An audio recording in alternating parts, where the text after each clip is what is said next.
2008 साली मालेगाव येथे झालेल्या बॉम्बस्फोटाप्रकरणी आज सुनावणी जी आहे ती मुंबई जिल्हा सत्र न्यायालयामध्ये पार पडताना पाहायला मिळत आहे। या सुनावणी दरम्यान पाहायला गेलं तर जे आरोपी होते त्यांची निर्दोष मुक्तता जी ती करण्यात आलेली आहे। एकंदरीत पाहायला गेलं तर या सध्या साधारणतः आपण पाहतो न्यायालयाबाहेर परिस्थिती जर आपण पाहायला गेली तर कडेकोट पोलिसांचा बंदोबस्त पाहायला मिळत आहे। मात्र सद्यस्थितीत पाहायला गेलं तर संपूर्णपणे या जो 2008 साली मालेगाव बॉम्बस्फोट जो तो घडला होता त्या बॉम्बस्फोटा प्रकरणी आता जे आपण पाहतोय जे आरोपी होते त्यांची निर्दोष मुक्तता जी ती करण्यात आलेली आहे। साधारणतः प्रज्ञा सिंग ठाकूर असतील, लेफ्टनंट कर्नल प्रसाद पुरोहित असतील, मेजर रमेश उपाध्याय, सुधाकर चतुर्वेदी, समीर कुलकर्णी, अजय राहिरकर या 7 जणांच्या विरोधामध्ये खटला जारी करण्यात आला होता। मात्र जवळपास आपण पाहायला गेलं तर 2008 ला जी घटना घडली होती त्या घटनेनंतर आता या घटनेचा निकाल लागलेला आहे आणि जवळपास जे आरोपी होते त्यांची पुराव्यांअभावी निर्दोष मुक्तता जी ती करण्यात आलेली आहे। सुरुवातीला कोर्टामध्ये पाहायला गेलं तर कोर्टात निकालाच्या वाचनाला सुरुवात झाली।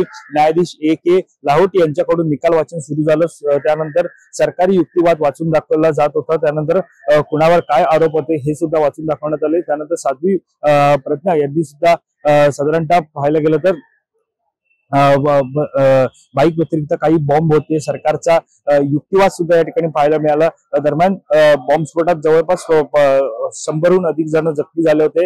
या प्रकरणाचा 3 ते 4 एजन्सी तपास करत होते। प्रसाद पुरोहित यांनी RDX आणल्याचा पुरावा रेकॉर्डवर नसल्याचं देखील या सुनावणी दरम्यान कोर्टाकडून सांगण्यात आलं। साधारणतः आपण पाहतोय की 29 सप्टेंबर 2008 रोजी हा बॉम्बस्फोट जो आहे मालेगाव बॉम्बस्फोट घडला होता, ज्याच्यामध्ये नवरात्रीच्या पूर्वसंध्येला हा बॉम्बस्फोट झाला होता। जवळपास रात्रीचे 9:35 म्हणजे 9:30 वाजून गेले होते आणि त्यावेळेला हा बॉम्बस्फोट घडला होता। भिक्खू चौकातील एका हॉटेल जवळ हा बॉम्बस्फोट झाला होता आणि ज्याच्यामध्ये 6 जणांना आपला जीव गमवावा लागला होता, तर जवळपास 100हून अधिक जण जखमी झाले होते। या सगळ्याच्या बॉम्बस्फोटा प्रकरणी ATS आणि त्यानंतर NIA कडून तपास जो तो सुरू होता। दरम्यान या साधारणतः ज्यांच्यावरती खटला सुरू होता त्यांच्यावरती नेमके आरोप काय होते हे आपण पाहणार आहोत। त्यानुसार आपण पाहतोय की ज्या प्रकारे प्रज्ञा सिंग ठाकूर असतील त्यांच्यावरती एकूण स्फोटासाठी वापरलेली मोटरसायकल त्यांच्या नावावरती बॉम्बस्फोटाचा कटात त्यांचा सहभाग असल्याचा आरोप त्यांच्यावर होता। मात्र त्यांना या प्रकरणी जामीन मिळाला। त्या सद्यस्थितीत पाहायला गेलं तर भाजपच्या खासदार सुद्धा आहेत। त्यानंतर लेफ्टनंट कर्नल प्रसाद पुरोहित यांच्यावरती आरोप पाहायला गेलं तर या कटाचा मुख्य सूत्रधार असल्याचा त्यांच्यावरती आरोप होता। बॉम्बस्फोटासाठी RDX मिळवून ते बॉम्ब बनवण्यासाठी पुरवल्याचा त्यांच्यावरती आरोप होता। त्यांना सुद्धा या प्रकरणी सध्या जामीन मिळालेला आहे। मेजर निवृत्त रमेश उपाध्याय जर पाहायला गेलं तर अभिनव भारत या संघटनेचे सदस्य म्हणून बॉम्बस्फोटाच्या कटात सक्रिय सहभाग घेतल्याचा आरोप त्यांच्यावर होता। सुधाकर द्विवेदी यांच्यावरती पाहायला गेलं या कटासाठी धार्मिक विचारधारेच्या माध्यमातून लोकांना भडकवण्याचं आणि मानसिक पाठिंबा देण्याचं काम त्यांनी केलं असा आरोप होता। तर सुधाकर चतुर्वेदी बॉम्बस्फोटाचा कट रचण्यासाठी झालेल्या बैठकांमध्ये त्यांचा सहभाग होता आणि त्यांचा घरी बॉम्ब बनवल्याचा आरोप होता। समीर कुलकर्णी बॉम्ब बनवण्यासाठी लागणाऱ्या स्फोटक रसायनांची व्यवस्था केल्याचा आरोप त्यांच्यावरती होता। तर 7वे आणि आरोपी होते ते म्हणजे अजय राहिरकर, अभिनव भारत संघटनेचे कोषाध्यक्ष म्हणून बॉम्बस्फोटाच्या कटासाठी आर्थिक मदत गोळा केल्याचा आरोप त्यांच्यावरती होता। या व्यतिरिक्त पाहायला गेलं तर रामजी कालसंग्रा आणि संदीप डांगे हे या प्रकरणातील 2 फरार आरोपी आहेत। बॉम्बस्फोटात प्रत्यक्ष सहभाग घेण्यापासून ते बॉम्ब ठेवण्यापर्यंतचे त्यांच्यावरती आरोप होते। साधारणतः पाहायला गेलं तर 7 जणांच्या विरोधामध्ये जो खटला चालू होता त्या 7 जे आरोपी होते मालेगाव बॉम्बस्फोटा प्रकरणातील त्यांची आता या सुनावणी दरम्यान निर्दोष मुक्तता जी ती करण्यात आलेली आहे।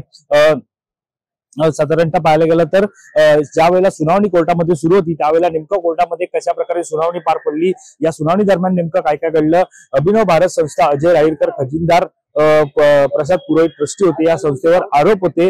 प्रसाद पुरोहित यांनी या संस्थेची रक्कम या स्फोटकांच्या घटनेत वापरल्याचा पुरावा नसल्याचं कोर्टाचं या सुनावणी दरम्यान म्हणणं होतं। आरोपींच्या विरोधात असणारे बहुतांश आरोप चुकीचे असा न्यायालयाचं निकालपत्र पाहून साधारणतः पाहायला मिळतंय। तर दुसरीकडे फक्त संशयाच्या आधारावर आरोपींना शिक्षा सुनावली जाऊ शकत नाही असं सुद्धा निर्वाळा या ठिकाणी कोर्टाने दिलेला आहे। तर साधारणतः आपण ते गुन्हा गंभीर आहे, मृतकांना जखमींना न्याय मिळाला हवाच, पण संशयाच्या आधारावर आरोपींना शिक्षा दिली जाऊ शकत नाही असं सुद्धा कोर्टाने आपलं म्हणणं स्पष्ट केलेलं आहे। तर साधारणतः या सुनावणी दरम्यान अखेरीस जे आरोपी होते त्यांची एकंदरीत निर्दोष सुटका जी आहे ती निर्दोष मुक्तता जी आहे ती करण्यात आलेली आहे। त्यामुळे पुराव्यांच्या अभावी एकंदरीत पुरावे नसल्यामुळेच या जे आरोपी होते त्यांची निर्दोष मुक्तता जी आहे ती करण्यात आलेली आहे। साधारणतः या निकालानंतर आता नेमकं कशा प्रकारे मुळामध्ये सगळ्यांचं लक्ष लागलेलं आहे ते म्हणजे प्रज्ञासिंग ठाकूर, कारण त्या भाजपच्या खासदार आहेत, कारण त्यांच्यावरती एकंदरीत आरोप होते, कारण ज्या प्रकारे हा बॉम्बस्फोट घडला होता, ज्या बॉम्बस्फोटमध्ये दुचाकी होती ही त्यांच्या नावावरती होती, अशा प्रकारचा आरोप सुद्धा त्यांच्यावरती होता। मात्र सध्या आपण पाहतोय की ज्या प्रकारे सुनावणी या ठिकाणी पार पडत आहे, सुनावणी या ठिकाणी पार पडले त्यानुसार पाहायला गेलं तर जे आपण पाहतोय की जे आरोपी होते त्यांची एकंदरीत निर्दोष मुक्तता जी आहे ती करण्यात आलेली आहे, पुराव्यांअभावी त्यांची निर्दोष मुक्तता जी आहे ती या ठिकाणी करण्यात आलेली आहे। साधारणतः यामध्ये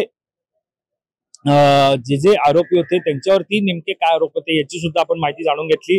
मात्र आता ह्या सगळ्यानंतर आपण पाहतोय की नेमकं आता जे आरोपी होते त्यांची आता या सगळ्यामध्ये निर्दोष मुक्तता झालेली आहे, त्यामुळे आता नेमकं या पुढे प्रकरण जे मृतक आहेत, जे जखमी आहेत त्यांना नेमका न्याय कसा मिळतो हे सुद्धा पाहणं महत्त्वाचं ठरणार आहे। कॅमेरा पर्सन अवधेश कोरीसह मी वैभव पाटील, मुंबई।